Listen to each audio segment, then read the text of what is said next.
Every single time I finish a BlueLock episode, I am just blown away by how inspired I feel. BlueLock doesn't focus on stupid conveniences or coincidences. They have a completely logical way to secure their victory, a formula. If you're feeling behind in the race of life, looking at other people sprint past you, you should be feeling restless and anxious. That restlessness is a sign from your body to start putting in some serious effort into succeeding. And while my previous videos on BlueLock delved more so into the mindset, this video is going to go hard on specific strategies you can use to succeed, all based on formulas from each of the BlueLock players. On the surface level, each of BlueLock's formulas relate purely to soccer, and while everything from Isagi's direct shot to Nagi's ball control are definitely soccer techniques, I'm going to show you the underlying strategies for success that they encapsulate. Strategies that you can apply anywhere in your life. We're going to kick off with the main man himself, Isagi. Isagi's current winning formula evolved from his two main weapons, spatial awareness and his direct shot. Spatial awareness is already a skill that can be acquired outside of the context of soccer. Except for you to use spatial awareness in your general life, you're going to have to think beyond just the room you're in. You're going to have to think on a wider scale. To succeed with it, you're going to have to think on a larger scale than just your immediate surrounding. The larger the area you can be aware of, the more opportunities for success you'll be able to find. The second skill, his direct shot, isn't a skill that is obviously applicable to your social life or making money. At least not if you're just looking at it as a kick. Isagi's direct shot was born out of his realization that he needs to act on his predictions faster than he could by trying to carefully control the ball. In his match against Team V, were Isagi to take his time to control the ball, Nagi would have intercepted him first. This makes the underlying value of the direct shot being able to take immediate action. When you view it this way, it should start becoming clear how you can use either one of these weapons in real life, doesn't it? So let's combine them, just like Isagi has. Spatial awareness paired with immediate action makes you unstoppable in any area of life, which makes this an extremely effective formula for success. In every part of your life, as people are moving and things are happening, there is going to appear gaps that you can use to succeed. When you're walking past someone who you don't want to talk to, it is not the time to hesitate. It is time to act. Go do it. Otherwise, the opportunity is going to disappear from you just as quickly as it appeared. Same thing in business. Mega corporations spend billions on research and development to spot gaps in the market to stay ahead of their competition. And you better believe it, if they're willing to spend billions on simply looking into ideas, they're ready to act on them. Likewise, if you spot a niche, it is up to you to go capitalize on it before someone else gets to it first. Like with Isagi's direct shot, it doesn't only take positioning, but it also takes skill to pull it off. You're not going to land every single shot you take just because you took it. That's unreasonable.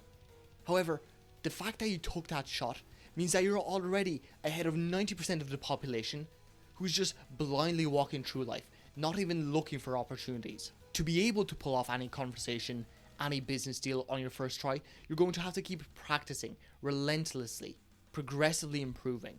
Which is an excellent segue to the next striker's formula, Kunigami's.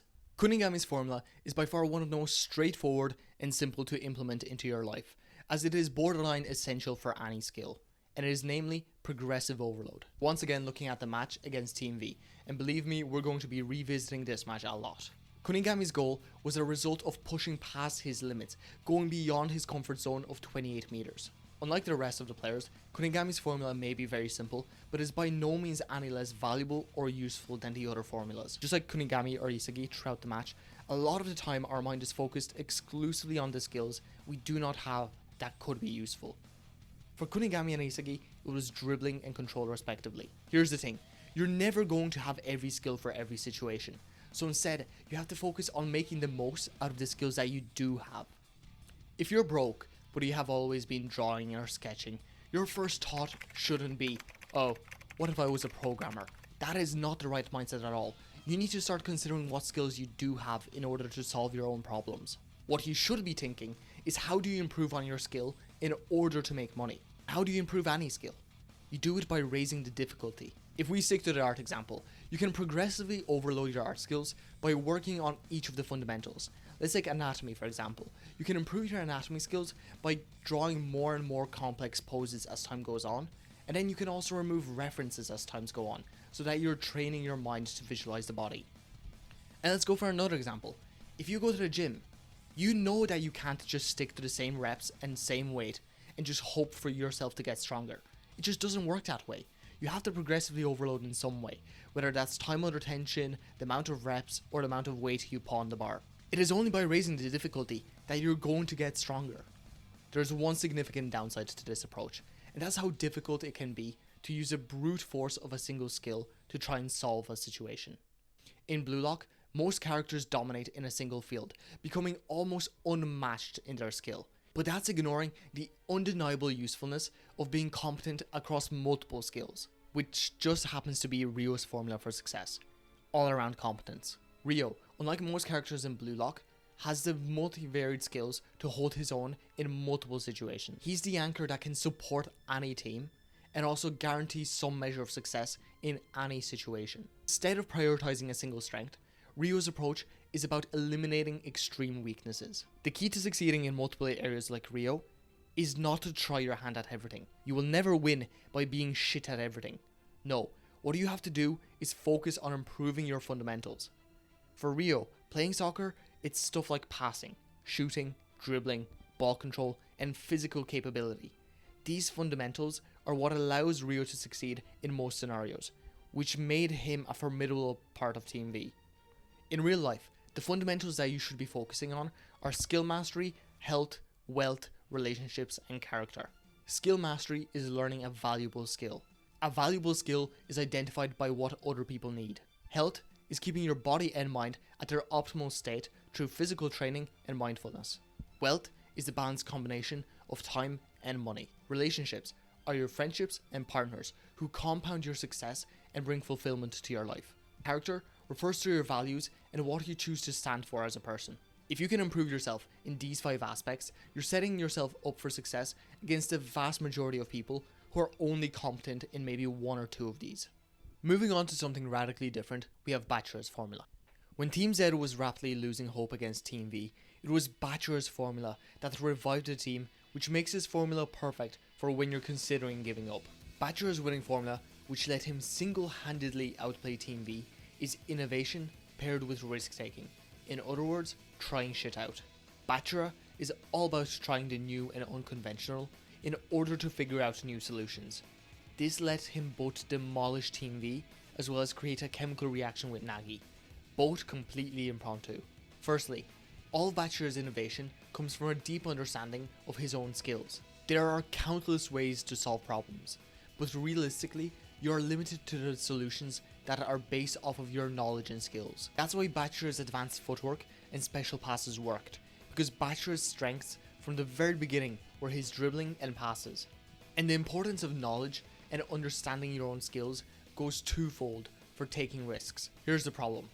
As people, we're pretty alright at analysing our likelihood of success. However, we're absolutely horrible at being fair about the costs of failure. Most of us really exaggerate what it would be like to fail. We're just simply too scared to fail. And I'm not telling you to play Russian roulette for $1 million, of course not. A gamble like that is just downright stupid. What I'm talking about is the irrational fear of walking up to a girl you like, or perhaps switching to part-time at your work in order to be able to start up a business. So what if the girl rejects you? No one's going to care. And so what if your business doesn't pan out? You're going to be able to find a full-time job at some point regardless. Most of us are so risk adverse these days that we're too scared to place bets on ourselves. So when you pair these two skills, innovating and taking calculated risks, you have a killer formula for success that all depends on your ability to pull it off. We've got 2 more to go, and the next one is one of my favorites, Chigiri's formula. Chigiri's formula is to create your own opportunities. What makes this formula special to me is how well it was written into the show. When dealing with Team V, Chigiri's strongest skill, his speed, was seemingly completely outdone by Zensetsu, who seemed faster at every turn. Chigiri wasn't able to outspeed him, and he wasn't even able to trick him with a feint. However, when he was just about able to get a touch off the ball before Zensetsu passed, he came to a realization. Zensetsu wasn't winning because his speed was better than Chigiri's. It was because it was different than his. Quick starts, short distances, sharp turns were all Zensetsu's specialty, thanks to his incredible acceleration, whereas Chigiri's skill lies in covering distance faster. This realization completely changed the game for Chigiri. It was no longer about simply being faster. No, it was about finding an opportunity to make his skills shine brighter. When competing in life, you're going to inevitably be competing against people with a multitude of different skills, and there is no reasonable way for you to become the best at every skill. Which means you should be really looking for one of two things. 1. Areas in which your skills naturally lead to opportunities, and 2. Being able to create opportunities for your skill. Naturally, your skill doesn't have an application in every part of life. Being good at art isn't going to help you in the gym, and being able to bench 100 kg is not going to help you at a chess competition. And that's fine. You're generally better off looking for areas in which your skills lead to opportunities. But you're also going to come across areas in life where you do have to compete. And in those cases, you should try your best to find a way in which your skills can be made useful.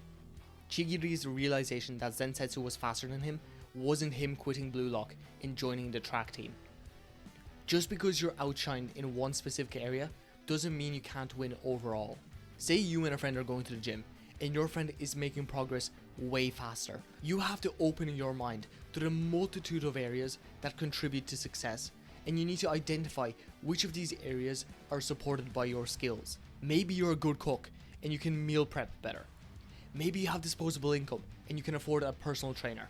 Maybe you just have more time so that you could have dedicated more of it to training or rest. As we mentioned with Bachira, there are countless solutions to different problems. What matters is figuring out what solution you can use.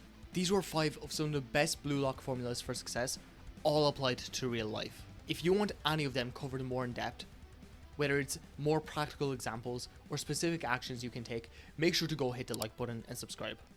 It'll be a win-win for the both of us. Let me tell you, you're not going to find any better anime-inspired self-improvement content on YouTube, so stick around if you want more. Not done yet, I've got one more for you, and that is Nagi's formula. Nagi's formula came from his need to overcome Barrow in a one-on-one scenario, and his formula ended up being excellent control combined with the enemy being behind you. Obviously in real life, there isn't a single person dead set into your track to try and stop you on your way to success. That just doesn't happen. And then there's also the question of what the hell would control be referring to. And here's what I think you can take from this. Our biggest enemy in today's world is instant gratification, and it is everywhere around us trying to steal our control. Video games, alcohol, drugs, porn, and yes, anime as well. There is no way for you to score a goal in life when you spend most of your time consuming mindless content. And that was my life 3 years ago, before I found out about self-improvement and started working on myself. And I know for a fact you felt this misery when you wasted half an hour of your life just going brainlessly through fucking YouTube shorts, Instagram reels, or TikToks. Nagi's formula is the key to overcoming these problems. Keeping control and possession over the ball is the most important thing in soccer, then keeping control over your own mind is unquestionably the most important thing in life.